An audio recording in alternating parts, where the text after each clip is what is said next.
Uma jovem de 21 anos desce ao porão seguindo sua mãe.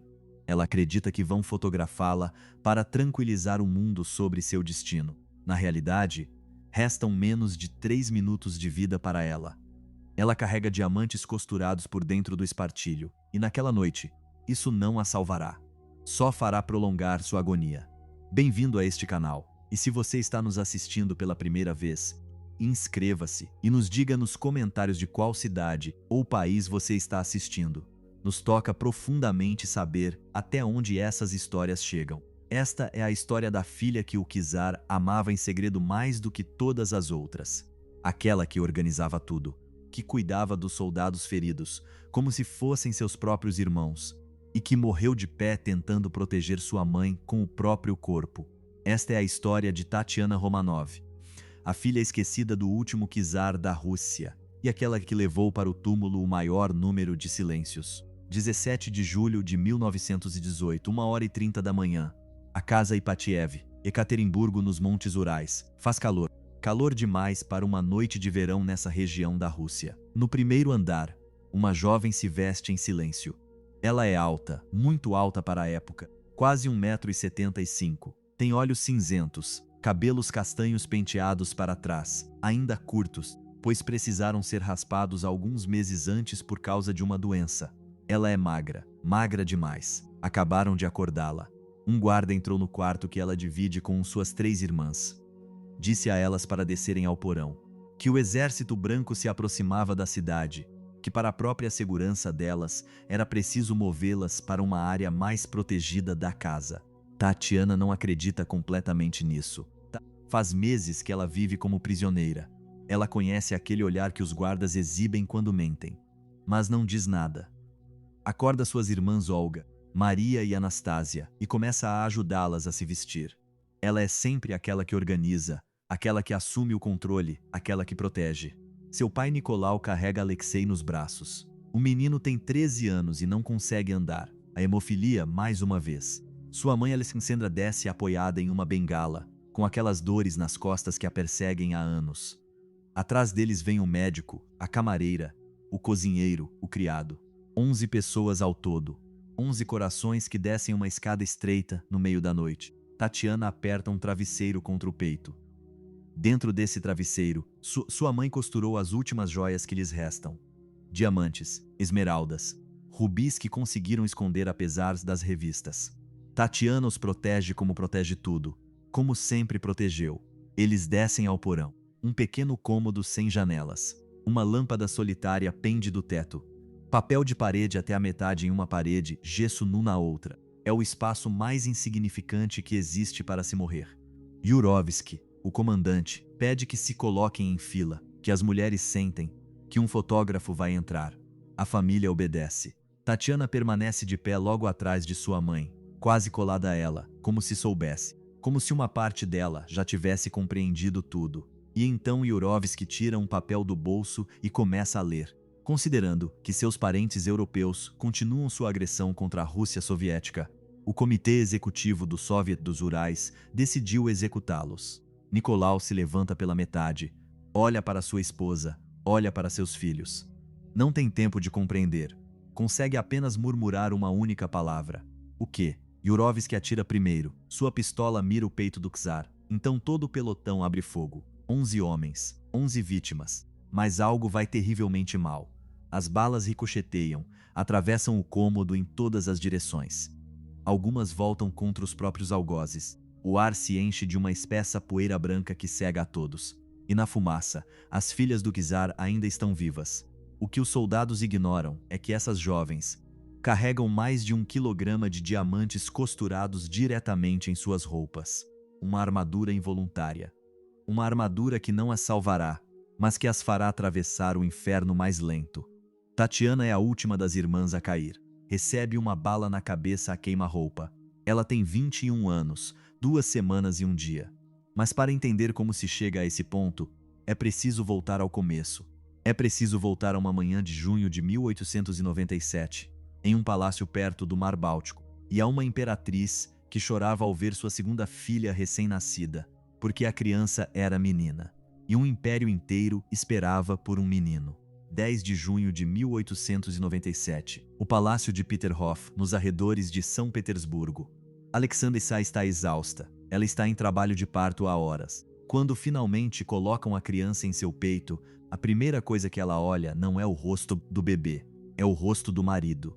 E no rosto de Nicolau, ela tenta detectar o que já sabe que ele sente: a decepção. Pois a Rússia esperava por um herdeiro há séculos, e Tatiana, a segunda, já era o segundo fracasso. 2 anos antes, Olga havia nascido, e Olga já havia sido uma decepção. Uma menina, não um menino.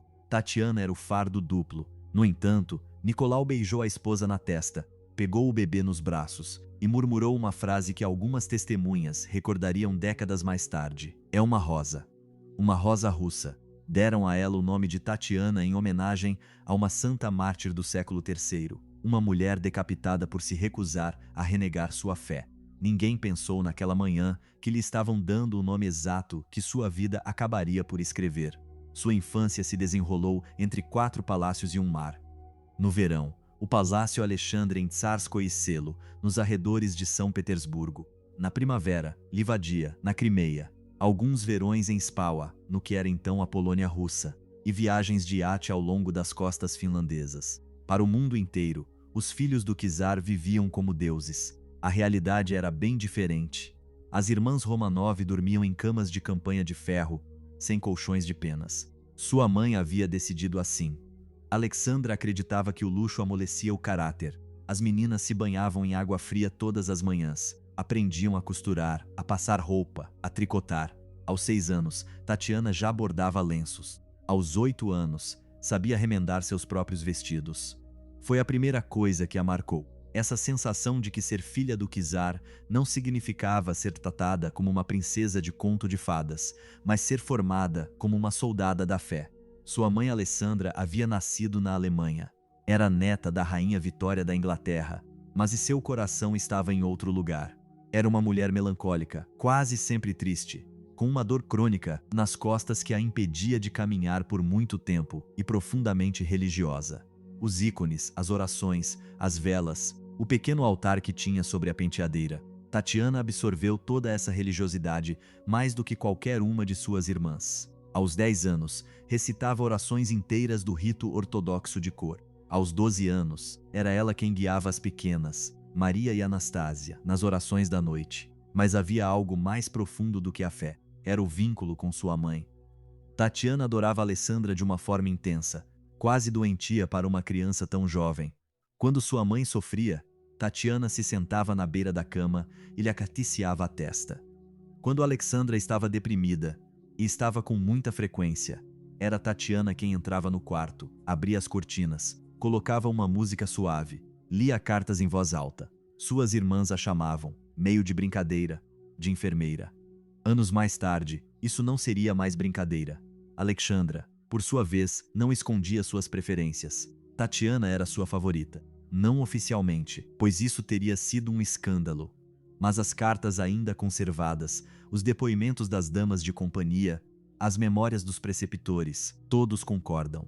A imperatriz preferia Tatiana a todas as outras. Minha Tatianushka, escrevia ela, meu grande apoio, meu pilar. E é aqui que aparece a primeira particularidade desta história. Tatiana foi criada desde muito jovem não como uma criança, mas como uma segunda mãe, como um pilar emocional, como um suporte. Suas irmãs a chamavam de governadora. Era ela quem decidia quais roupas usariam a cada manhã, quem organizava os horários, quem distribuía os doces quando havia, quem ia falar com os preceptores quando uma delas havia aprontado alguma. Aos 12 anos, Tatiana já funcionava como administradora invisível de 4 meninas e de sua mãe doente.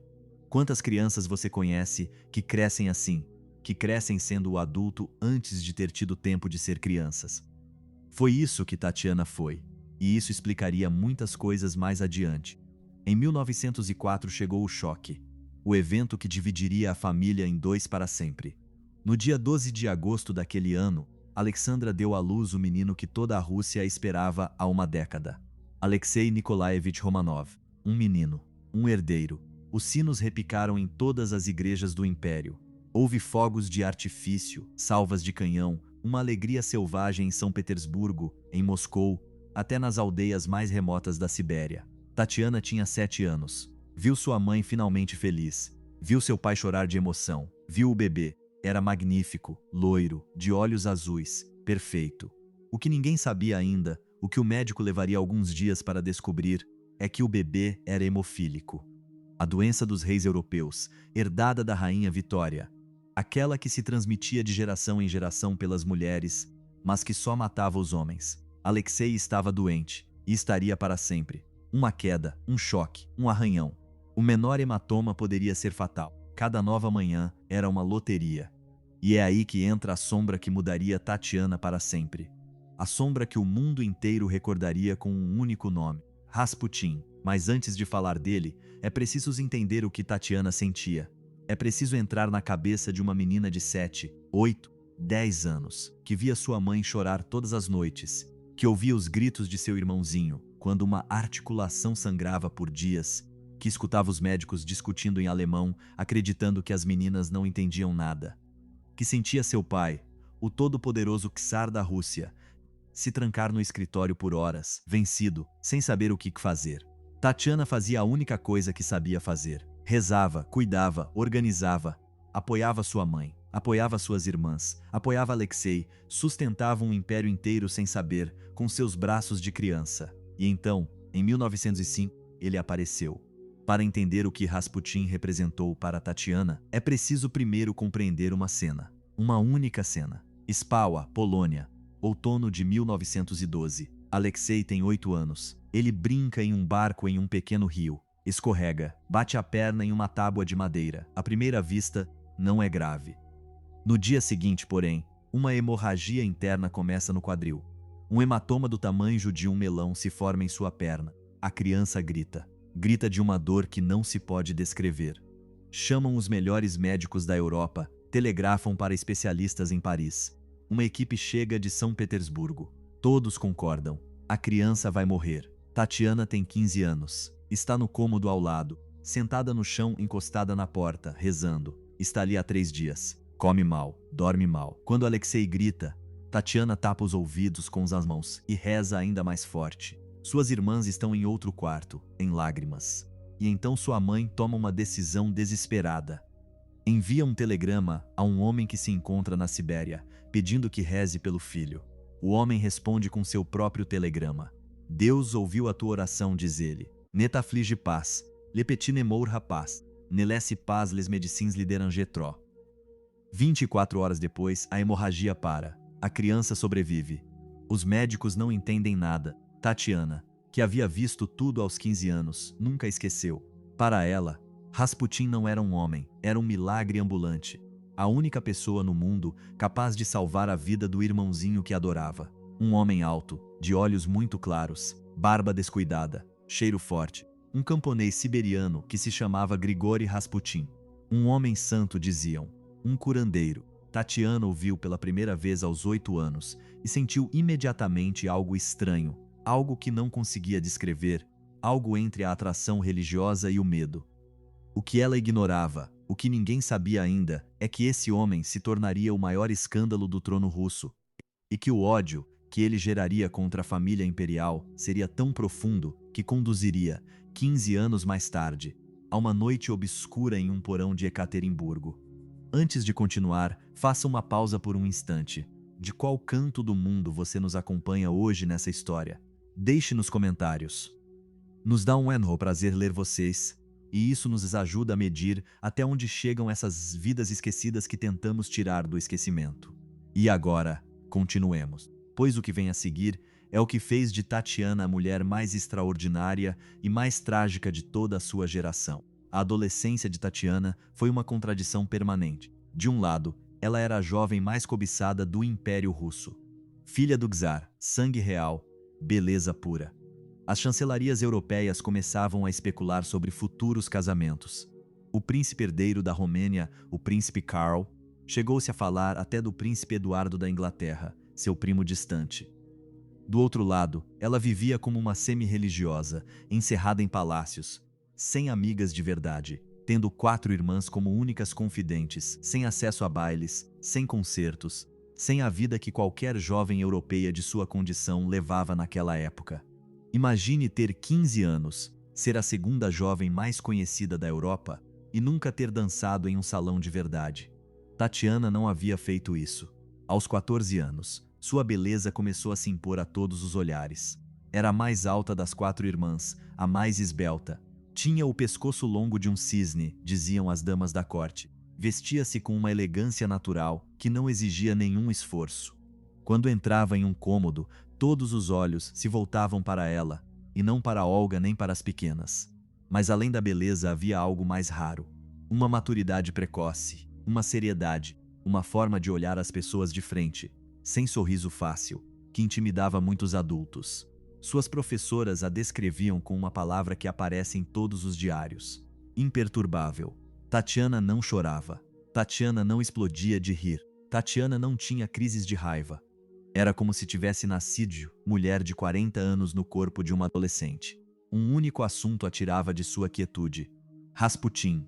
E uma única data em sua adolescência lhe permitiu, por alguns dias, viver como uma verdadeira princesa: o ano de 1913, o tricentenário da dinastia Romanov.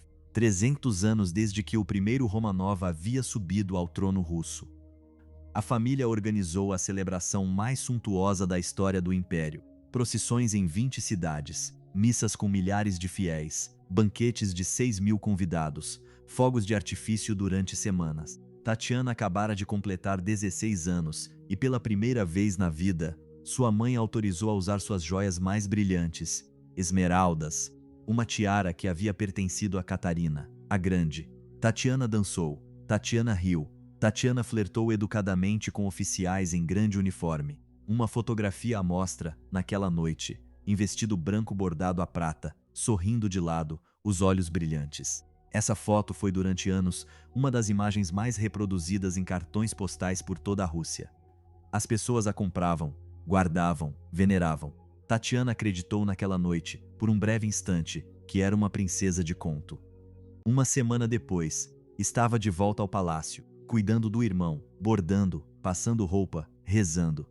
A vida real havia retomado seus direitos. Quando falava dele, seus olhos se iluminavam. Ela o chamava de nosso amigo, como toda a família o designava. Mas em suas cartas, cartas conservadas por acaso, pois deveriam ter sido destruídas, Tatiana escrevia sobre Rasputin com uma intensidade que fez os historiadores debaterem por um século. Meu caro amigo, eu te beijei longamente em sonho esta noite. Pai amado, sinto sua falta quando não está aqui. Você é meu guia, você é minha luz. O que era exatamente Rasputin para Tatiana? Os historiadores sérios concordam que não havia nada de físico, mas que existia uma devoção religiosa total, um vínculo místico, uma espécie de transferência espiritual. Para Tatiana, Rasputin era o único homem, além de seu pai, capaz de aliviar a dor do irmãozinho doente. O único que podia consolar sua mãe quando ela chorava. Uma presença mágica, quase sobrenatural. Só que para o restante da corte russa, Rasputin era algo completamente diferente. Um manipulador, um impostor, um camponês imundo que dormia com as aristocratas mais destacadas de São Petersburgo, que organizava bebedeiras, que aceitava subornos, que destruía dia após dia a reputação da monarquia. Os rumores começaram por volta de 1910 e cresceram ainda mais. Chegou um momento, em 1912, em que o rumor mais venenoso já circulava nas cozinhas dos palácios, nos corredores dos ministérios, nos salões das embaixadas estrangeiras. Esse rumor afirmava que Rasputin dormia não apenas com a czarina, mas também com suas filhas. Com todas. Com Olga, com Tatiana, com Maria, com Anastasia. Era completamente falso. Mas o rumor entrou nos lares, nos cabarés, nas piadas dos operários, nos panfletos revolucionários. A imagem pública das 4 grã-duquesas, adolescentes, virgens, profundamente religiosas, foi manchada para sempre. E Tatiana, por ser aquela que se encontrava fisicamente mais perto de Rasputin entre as 5 mulheres da família, era a mais visada. Imagine ter 15 anos e descobrir que toda a rua, todo o império, todos os jornais estrangeiros falam de você como a amante de um camponês louco. Tatiana suportou em silêncio, sem queixas, sem lágrimas em público, apenas mais orações, mais bordados, mais silêncio. Mas a sombra crescia e a família se afundava um pouco mais no isolamento. Sua mãe confiava cada vez menos no mundo exterior. Seu pai se sentia cada vez mais sozinho. E as irmãs Romanov viviam em um mundo cada vez mais fechado, cada vez menor, cada vez mais distante da Rússia real. Enquanto isso, nas ruas, algo começava a se mover. Em 1905, havia ocorrido uma revolução abortada, mas uma revolução ainda assim. Milhares de operários mortos, soldados atirando em uma procissão pacífica diante do Palácio de Inverno, o Domingo Sangrento. E Tatiana, com apenas 7 anos, havia visto seu pai, esse pai que os camponeses amavam, diziam, se transformar subitamente em Nicolau, o sanguinário para grande parte do povo. Essa imagem, a do pai amado tornado monstro público, foi uma das primeiras feridas de sua infância. Nunca cicatrizaria. À medida que o ano de 1914 se aproximava, Tatiana amadurecia rapidamente. Tinha 17 anos, era bela, inteligente, falava russo, inglês, francês e alemão com desenvoltura. Tocava piano, pintava aquarelas, montava a cavalo, bordava, costurava, cuidava do irmão doente e rezava todos os dias. Mas algo crescia nela, algo que suas cartas íntimas deixam entrever. Tatiana queria viver, queria dançar, queria se apaixonar, queria ver o mundo, queria ser livre, só que nada disso jamais aconteceria. Pois, no verão de 1914, um jovem sérvio matou em Sarajevo um arquiduque austríaco, e o mundo inteiro entrou em chamas. Quando o czar decretou a mobilização contra a Alemanha e a Áustria-Hungria em agosto, foi um momento de euforia. Dezenas de milhares de russos desceram as ruas para aclamar seu soberano. Multidões imensas se reuniram diante do Palácio de Inverno cantando o hino imperial. Por um instante muito breve, a família Romanov se sentiu novamente amada. Tatiana tinha 17 anos. Viu do balcão aquela multidão entusiasmada e acreditou pela primeira vez na vida que a história poderia lhes dar a chance de reconquistar seu povo, que a guerra, paradoxalmente, os reuniria novamente. O que aconteceu foi exatamente o contrário. A guerra os destruiu. Mas antes que a catástrofe chegasse, e ainda faltavam 4 anos para isso, Tatiana viveria o período mais luminoso de sua curta vida. Encontraria pela primeira vez um propósito que lhe pertencia de verdade. E esse propósito tinha um nome. Chamava-se a Enfermaria do Front. Outono de 1914. Tsarskoye Selo. No Palácio Alexandre, a czarina Alessandra tomou uma decisão que escandalizou metade da corte e comoveu a outra. Suas filhas mais velhas, Olga e Tatiana, se formariam enfermeiras da Cruz Vermelha, e ela própria, a imperatriz, faria o mesmo. Não era um simples gesto simbólico, não era um estágio de 3 dias para se fotografar em uniforme branco. Era uma formação real de 2 meses, com aulas de anatomia, antisepsia, cirurgia básica, com práticas reais em feridos reais, com sangue de verdade, agonias de verdade. Tatiana aceita imediatamente, sem discutir, sem hesitar. Em poucas semanas, já está vestida de branco com a touca de enfermeira, a cruz vermelha no peito, e entra todas as manhãs, às 9 horas no hospital militar, improvisado em uma ala do palácio. Onde antes havia salões de baile, agora há camas. Onde antes se estendiam tapetes persas, agora há poças de sangue. E Tatiana, alta, elegante, filha do czar, coloca suas luvas e começa a assistir o cirurgião. Os depoimentos conservados são devastadores. Tatiana assistiu a amputações, segurou nas mãos as de homens que morriam em seus braços, curativos em feridas infectadas que escorriam pus, limpou chão sujos, recolheu membros amputados, suturou soldados sem anestesia quando os recursos escasseavam. Uma filha do imperador absoluto da Rússia, as mãos manchadas até os cotovelos de sangue russo. E, surpreendentemente, ela era talentosa, muito talentosa. As enfermeiras profissionais que trabalharam com ela escreveram anos mais tarde a mesma coisa, que Tatiana era a melhor das 3 Romanov, que tinha a mão firme, o sangue frio, a capacidade de reação, que nunca desmaiava, nunca chorava em público, que organizava o bloco cirúrgico melhor do que muitos médicos experientes. Olga, sua irmã mais velha, não suportava, desmaiava, tinha pesadelos, o sangue a repugnava. Mas Tatiana entrava no pavilhão, punha ordem e trabalhava sem parar por horas. Tatiana é uma soldada, escreveu a czarina em uma carta ao marido. Não sei de onde vem essa força. Vinha de uma infância inteira passada sendo o pilar emocional da família. Vinha de anos cuidando do irmão doente. Vinha de saber, sem que ninguém jamais lhe tivesse ensinado, que há na vida momentos em que chorar não serve para nada e em que só resta agir. Ela tinha 17 anos, 18, 19 anos e operava jovens homens que sangravam diante dela. Existe uma cena conservada nos depoimentos de uma colega enfermeira chamada Valentina Chebotariova. Aconteceu no final do ano de 1915. Um jovem oficial chamado Ivanov, ferido no fronte, foi admitido no hospital. Sofria de uma grave hemorragia abdominal. Tatiana o cuidou por 3 dias. Trocava seus curativos, dava-lhe água com uma colher, lia cartas em voz alta quando ele estava fraco demais para ler. No 4º dia, Ivanov morreu. Quando os médicos vieram retirar o corpo, Tatiana estava sentada em uma cadeira à beira da cama. Tinha as mãos pousadas sobre os joelhos. Olhava para o homem morto em silêncio. Não chorava, não falava, apenas olhava. Uma enfermeira tentou consolá-la.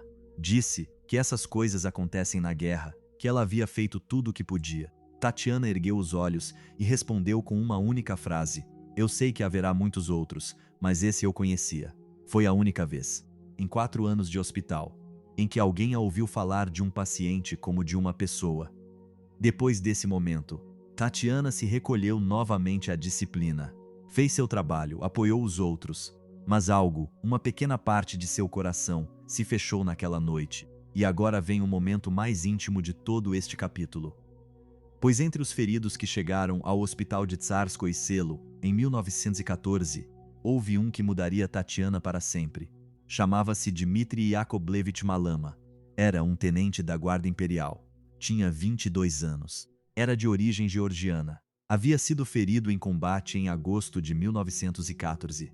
Um ferimento bastante grave na perna esquerda. Foi transportado ao hospital de Tsarskoye Selo para ser tratado pelas princesas e pela própria imperatriz. E ali, enquanto Tatiana trocava seus curativos, aconteceu algo.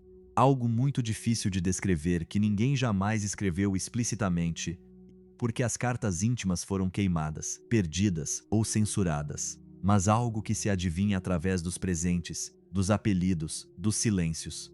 Dmitry Malama se apaixonou perdidamente por Tatiana, e tudo indica que ela também, embora jamais o tenha admitido abertamente. Ele lhe ofereceu um filhote, um pequeno bulldog francês. Deram a ele o nome de Ortino. E esse cachorro viveu colado a Tatiana até o último dia. Sim, até o último dia. Até a noite de Ekaterimburgo. Mas essa parte virá mais tarde. Em 1914 e 1915, Tatiana viu Dmitry Malama várias vezes. Conversaram. Se escreveram. Quando ele se recuperou, voltou ao fronte e de lá continuou a lhe enviar cartas, que a czarina supervisionava, claro, mas cartas que sobreviveram tempo suficiente para que se soubesse que Tatiana sonhava em se casar com ele. Alexandra escreveu uma única vez ao marido sobre esse assunto. Tatiana já colocou seu coração em algum lugar, você sabe, mas os tempos que vivemos não permitem essas coisas. Era a frase mais triste que existia. Não permitem essas coisas. Dmitry Malama morreu em maio de 1919, combatendo com o Exército Branco no sul da Rússia. Tinha 27 anos. Nunca soube que Tatiana já havia morrido. A notícia não chegou a tempo. É muito provável que tenha morrido convencido de que ela o esperava, em algum lugar. E Tatiana, por sua vez, havia morrido um ano antes, sem saber que ia morrer, sem ter se casado, sem ter tido filhos, sem ter jamais dançado em um baile de verdade, sem ter jamais saído da Rússia, sem ter jamais pertencido ao homem que quase certamente a havia amado. Mas tudo isso ainda não era sabido em 1915. Em 1915, ainda havia esperança. Tatiana também encontrou um propósito maior, algo além do hospital, algo mais vasto. No final de 1914, um comitê foi criado em sua homenagem, o Comitê Tatiana, para ajudar os refugiados de guerra. Centenas de milhares de civis haviam fugido das frentes do oeste. Poloneses, lituanos, ucranianos, judeus, que precisavam de comida, roupas, um teto. O Comitê Tatiana cuidava disso. Recebia doações de toda a Rússia, organizava coletas, distribuía pão nas estações. Tatiana se envolveu de verdade. Não era um comitê honorífico. Ela assinava cartas, solicitava fundos, visitava campos de refugiados. E por quase 2 anos, foi o rosto público mais amado da dinastia Romanov. Pela primeira vez, os russos viram uma das grã-duquesas como uma pessoa real, e não como uma figura distante e inacessível. Tatiana, com sua elegância, sua seriedade e sua capacidade de trabalho, tornou-se brevemente uma figura quase popular. Sua mãe Alexandra, por outro lado, era cada vez mais odiada. Chamavam-na de alemã, sussurravam que era uma espiã que telegrafava segredos militares ao primo, o Kaiser Guilherme. Era falso, mas o rumor não parava de crescer. E lá em cima, em algum escritório do fronte militar, Nicolau II tomava decisão após decisão cada vez mais catastrófica, delegando cada vez mais o governo civil à esposa, que por sua vez delegava a Rasputin. E então, em dezembro de 1916, aconteceu o que tinha que acontecer. O que se exigia de todos os cantos do império há anos. Rasputin foi assassinado. Envenenaram-no com cianeto, atiraram nele 2 vezes, jogaram-no no Neva. Seu corpo foi encontrado 3 dias depois, congelado sob o gelo. Quando Tatiana soube, chorou. Chorou pela primeira vez em anos. Segundo os depoimentos, não apenas pela perda do amigo espiritual. Chorou porque compreendia intuitivamente o que sua mãe ainda se recusava a admitir. Que com a morte de Rasputin, alguém havia cortado o último fio que ainda ligava sua família à terra russa. O que ninguém suspeitava ainda. E é aqui que a história se torna perigosa. Restavam apenas 3 meses antes que o império inteiro desmoronasse, e os aristocratas que haviam matado Rasputin acreditando salvar a monarquia acabavam, na realidade, de condená-la. Março de 1917. Petrogrado. O império desmorona. É aqui que a parte luminosa desta vida chega ao fim. Nas ruas da capital russa não há mais pão. As pessoas fazem fila há dias. A temperatura está a 15 graus negativos. Soldados se recusam a atirar em mulheres. Operários tomam as fábricas. Deputados se reúnem em segredo. E no Palácio Alexandre, em Tsarskoye Selo, Tatiana está doente há 3 dias. Tem sarampo. Seus irmãos e irmãs também.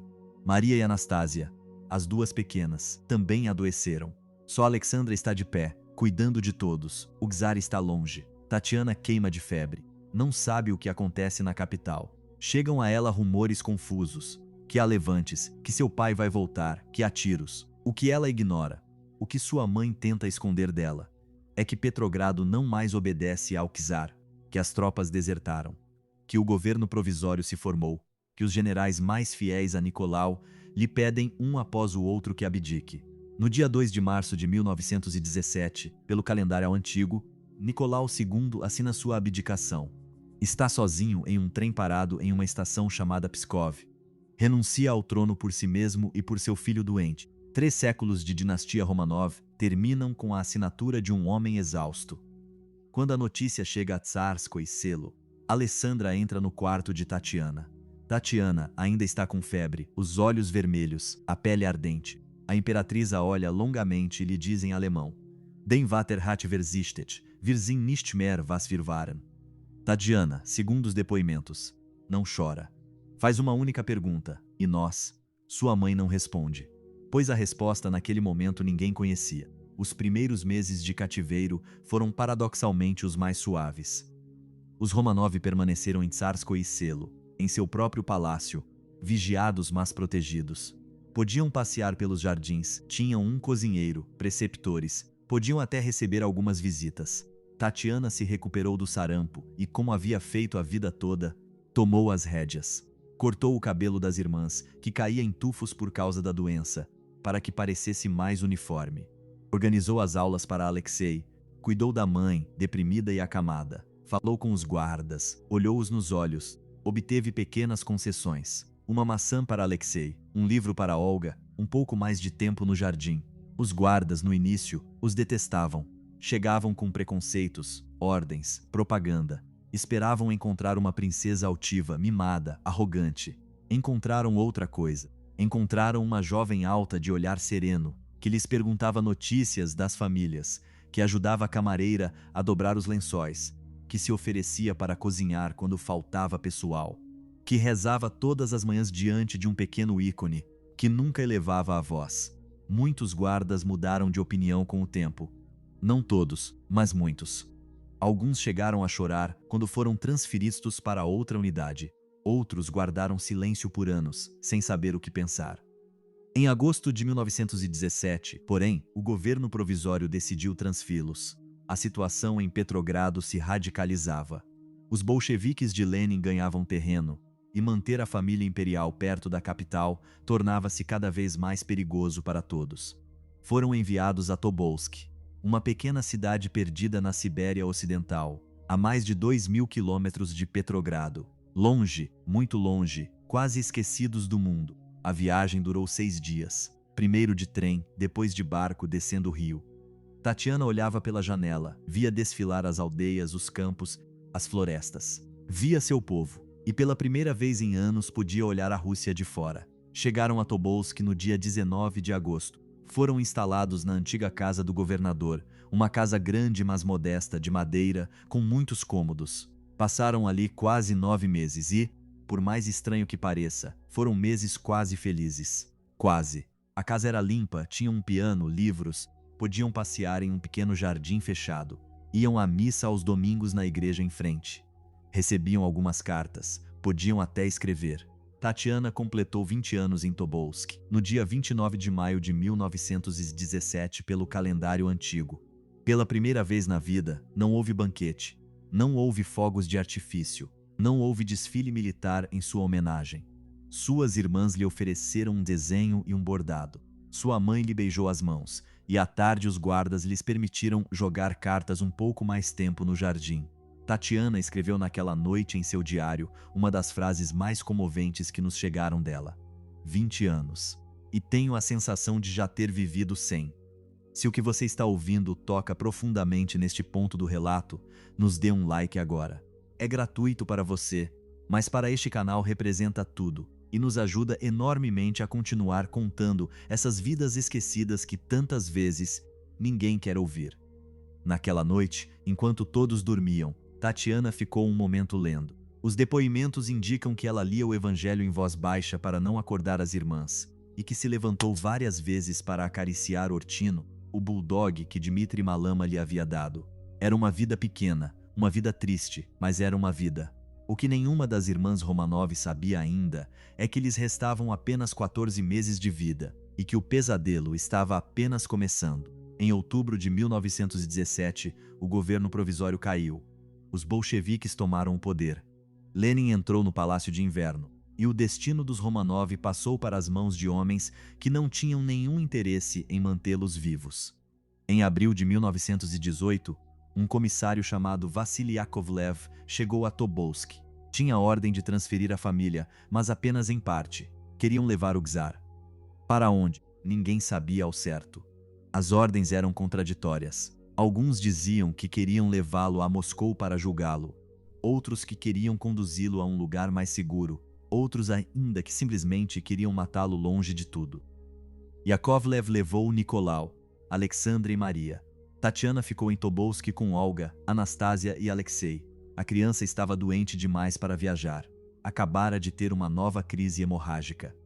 E é aí que aconteceu algo que define Tatiana melhor do que qualquer outra coisa. Quando seus pais partiram, Tatiana tinha 20 anos. Era a segunda na hierarquia depois de Olga, que era a mais velha. Mas foi Tatiana quem tomou as rédeas. Foi Tatiana quem organizou as poucas coisas que lhes restavam. Foi Tatiana quem decidiu como cuidar de Alexei. Foi Tatiana quem negociou com os guardas. Foi Tatiana, mais uma vez, quem sustentou a família. Olga, sua irmã mais velha, estava destruída. Havia ficado deprimida por meses. Comia mal, falava mal, chorava à noite.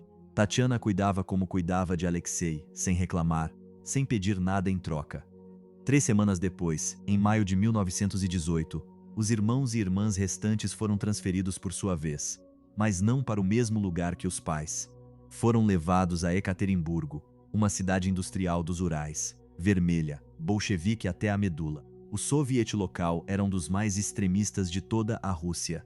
O sentimento antimonárquico ali era brutal. A viagem foi penosa. Alexei teve de ser carregado nos braços. Olga mal falava. Anastasia, que tinha apenas 16 anos e era normalmente a mais travessa, estava muda. Tatiana avançava à frente, organizando tudo. e quando chegaram à estação de Ekaterimburgo, foram colocados em uma carroça puxada por cavalos, as janelas obstruídas, como se já fossem oficialmente condenados.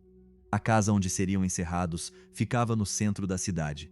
Era uma residência particular requisitada a um engenheiro chamado Ipatiev. Haviam mudado o nome. Chamavam-na agora de Casa de Destinação Especial. A Casa de Destinação Especial. As próprias palavras eram um anúncio. O que Tatiana ignorava, o que a família inteira ignorava, é que nessas mesmas semanas várias tentativas reais de resgate aconteceram. Oficiais monarquistas no exílio tentaram organizar uma fuga.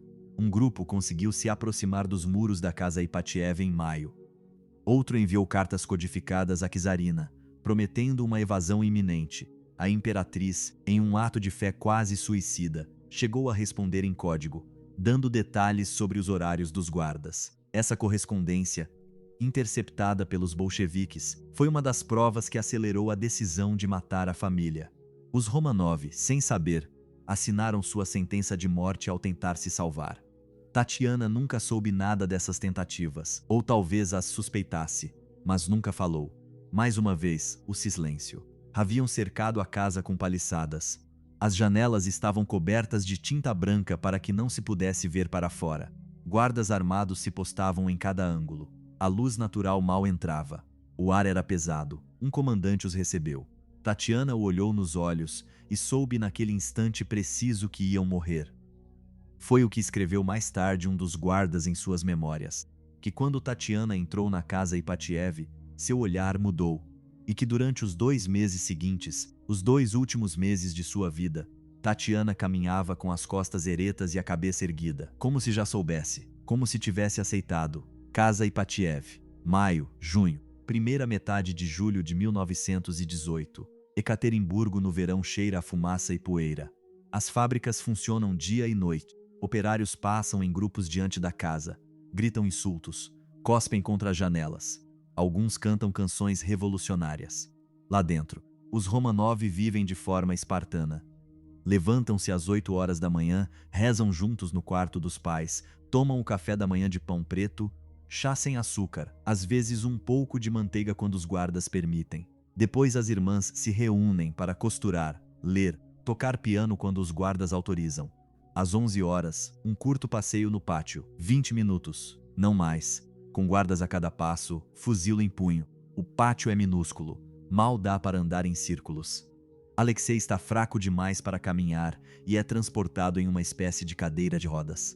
Improvisada. Às 2 horas, comem uma sopa de repolho, carne raramente, às vezes cachá, às vezes batatas cozidas. Às 4 horas, aula de inglês com a mãe ou leitura coletiva. Tatiana lê bem em voz alta. Sua mãe se a prefere para essas tarefas. Às 6 horas, outro passeio de 20 minutos. Às 8 horas, o jantar.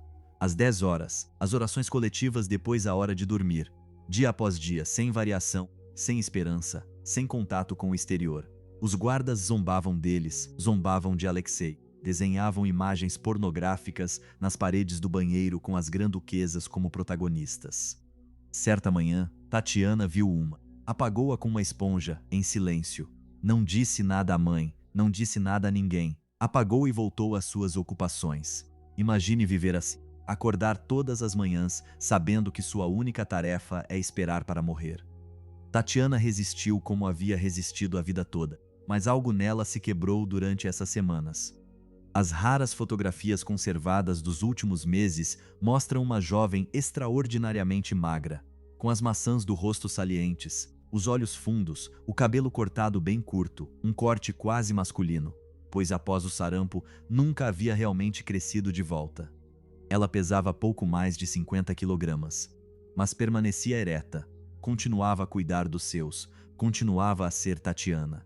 Nos primeiros dias de julho, a situação chegou ao seu ponto de ruptura. O exército branco, os antibolcheviques, avançava sobre Ekaterimburgo. Estava a algumas dezenas de quilômetros. Os sovietes locais recebiam a cada dia relatórios alarmantes. A cidade poderia cair a qualquer momento, e se a cidade caísse, os Romanov seriam resgatados. Ora, um Romanov vivo nas mãos do inimigo era um símbolo perigoso demais para os bolcheviques. O comandante da casa, Alexander Avdeyev, foi substituído no início de julho. Em seu lugar veio um homem mais duro, mais frio, mais formado ideologicamente. Chamava-se Yakov Yurovsky. Yurovsky tinha 40 anos. Era filho de um relojoeiro judeu da Sibéria. Havia sido operário, fotógrafo, agitador. Era um membro experiente do partido bolchevique. Não era cruel por natureza, era cruel por convicção. Quando chegou à casa Ipatiev, ordenou mudanças. Endureceu a disciplina. Proibiu os guardas de falar com os prisioneiros. Fechou ainda mais as janelas. Limitou os passeios. Tatiana o observava em silêncio. O estudava. Uma vez, pediu-lhe educadamente se poderia conseguir uma Bíblia melhor do que a que tinham. Yurovsky respondeu com cortesia, com palavras tranquilas, que veria o que poderia fazer.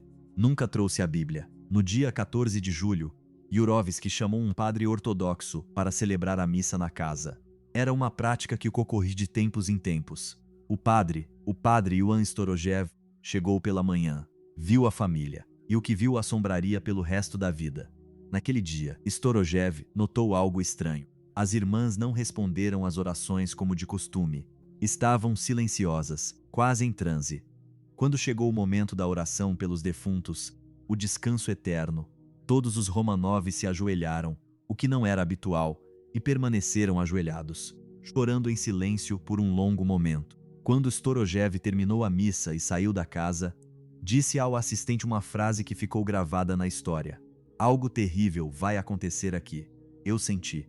Essa família já estava em outro lugar. Ele tinha razão. No dia 16 de julho à tarde, Yurovsky recebeu um telegrama cifrado. As ordens vinham de cima. De muito acima, de Sverdlov, de Lenin, do círculo mais próximo do governo bolchevique. A ordem dizia para liquidar a família naquela mesma noite. Naquela noite, a do dia 16 para o 17 de julho, algo estranho pairou sobre a casa Ipatiev. Os guardas notaram algo. Escreveriam mais tarde em suas memórias. Às 9 horas da noite, os Romanov jantaram como de costume. Sopa, pão, chá. Ninguém falou muito. Tatiana ajudou a mãe a subir para o quarto, a deitou, beijou-a na testa. Depois desceu para o próprio quarto e se sentou com as irmãs. Conversaram em voz baixa por um momento. Anastasia fez uma brincadeira. Olga sorriu fracamente. Às 10h30, todos rezaram juntos, e às 11 horas as 4 irmãs se deitaram em suas camas de campanha. Tatiana, segundo um guarda que passava pelo corredor, levantou-se por volta da meia-noite, aproximou-se da cama de Alexei no quarto ao lado. Acariciou-lhe os cabelos. A criança dormia. Tatiana o olhou por um longo momento. Depois voltou para o seu quarto. 1h30 depois, Yurovsky batia à porta. Yurovsky reuniu seu pelotão de 12 homens, explicou a situação, distribuiu as armas, designou as vítimas. A cada homem, uma vítima precisa. Yurovsky reservou para si o czar. Depois esperou. Esperou a noite mais profunda. Esperou a hora mais morta. E a 1h30 da manhã do dia 17 de julho, bateu à porta do quarto do médico Evgeny Botkin. Disse-lhe que era preciso transferir a família, que o exército branco se aproximava, que por razões de segurança era necessário descer ao porão. Botkin avisou os Romanov. As 4 irmãs se vestiram em silêncio. Tatiana, como sempre, ajudou as outras. Ajudou-as a fechar os espartilhos. Esses espartilhos nos quais a mãe havia costurado a mão, semanas antes, os últimos diamantes da família. Joias escondidas para comprar a liberdade, se necessário. Joias que naquela noite serviriam de armadura inútil e trágica. Mas o pior ainda não havia chegado. 1h30 da manhã, 17 de julho de 1918. A família desce ao porão. 11 pessoas. A fila é aberta por Nicolau e Alexandra. Atrás vêm as filhas, as 4. Olga, Tatiana, Maria, Anastasia. Atrás delas, Alexei nos braços do pai. Depois o médico Botkin. A camareira Ana Demidova, o cozinheiro Ivan Karitonov, o criado Alois Trop. Tatiana aperta o travesseiro contra o peito. Dentro desse travesseiro, joias, diamantes, esmeraldas. É tudo o que lhes resta. E Tatiana, até o fim, protege algo. Protege o que pode. Ana Demidova também carrega um travesseiro. Anastasia segura nos braços um dos cachorrinhos. Seu King Charles Spaniel chamado Jimmy. Ortino, o bulldog de Tatiana, fica lá em cima dormindo. É a única coisa que Tatiana não pôde proteger naquela noite. Eles descem 23 degraus. Faz calor no porão. O ar é confinado, mal ventilado. O cômodo é pequeno, muito pequeno, 4 metros por 6, parcialmente revestido, com uma única lâmpada no teto. Yurovsky entra com o pelotão. 12 homens em um cômodo tão exíguo com 11 vítimas. 23 corpos. Mal se cabe. Os algozes se comprimem contra uma parede, as vítimas contra outra. Alexandra pede cadeiras. Para ela, para Alexei, e Yurovsky aceita. 2 cadeiras, apenas 2. As outras mulheres devem permanecer de pé. Yurovsky tira o papel, lê a sentença com voz monótona. Nicolau se levanta pela metade, olha para a esposa e diz apenas 2 palavras. O quê? Como? Não tem tempo de dizer mais. Yurovsky atira diretamente no peito dele, a queima-roupa. O czar desaba, e então tudo se torna um inferno. Os soldados abrem fogo. 12 homens, 11 vítimas, balas que ricocheteiam nas paredes, balas que rebatam nos corpos das meninas. Pois os diamantes costurados nos espartilhos agem como uma blindagem grotesca, detendo alguns projéteis, desviando outros. Alexandra morre quase instantaneamente. Olga também, segundo os depoimentos posteriores. Botkin, Karitonov, Trupp, Demidova caem rapidamente. Mas as filhas mais jovens, Tatiana, Maria, Anastasia e Alexei, não caem. O ar se enche de uma fumaça branca e densa. Os soldados, desorientados, já não enxergam bem. Alguns tossem, outros atiram às cegas. Tatiana, segundo os depoimentos cruzados, permanece de pé atrás dos corpos da mãe e de Olga. Chora em silêncio, não grita, não implora. Olha Yurovsky diretamente nos olhos. Yurovsky levanta a pistola, mira a cabeça de Tatiana e atira. Essa bala, a que mata Tatiana, entrou pela parte de trás do crânio, segundo o laudo médico legal que o próprio Yurovsky redigiria anos mais tarde em suas memórias. Uma única bala. Uma morte quase instantânea. Uma graça em meio a esse inferno. Tatiana morre às 2h15 da manhã do dia 17 de julho de 1918. Ela tem 21 anos, 2 semanas e 1 dia. É a última das filhas do czar Nicolau II a cair. E agora vem a parte que quase ninguém conta. Quando os tiros cessam, os algozes tremem. Alguns vomitam, alguns choram. Yurovsky se aproxima dos corpos para verificar. Maria ainda se mexe, ainda está viva. Anastasia geme. Alexei, ferido, ainda respira. As balas não haviam matado todas. Os diamantes haviam feito seu sinistro trabalho. Yurovsky ordena aos homens que terminem o trabalho com a baioneta. O que se segue é uma cena que nenhum dos participantes jamais pôde descrever por termos inteiro. É demais. É terrível demais. As baionetas se enfiam e ricocheteiam nos espartilhos diamantados. Os soldados, frenéticos, terminam a golpes de coronha, a tiros de pistola queima-roupa. Toda a matança dura cerca de 20 minutos. 20 minutos que parecem uma eternidade. 20 minutos durante os quais o porão da casa Ipatiev se torna o lugar mais sombrio de toda a história russa do século XX. Quando tudo termina, há sangue por toda parte. No chão, nas paredes, no teto, poeira de gesso em suspensão no ar, fragmentos de chumbo das balas ricocheteadas, um cheiro de pólvora, de sangue e já de morte. Yurovsky manda envolver os corpos em lençóis e carregá-los em um caminhão. Partem da casa antes do amanhecer.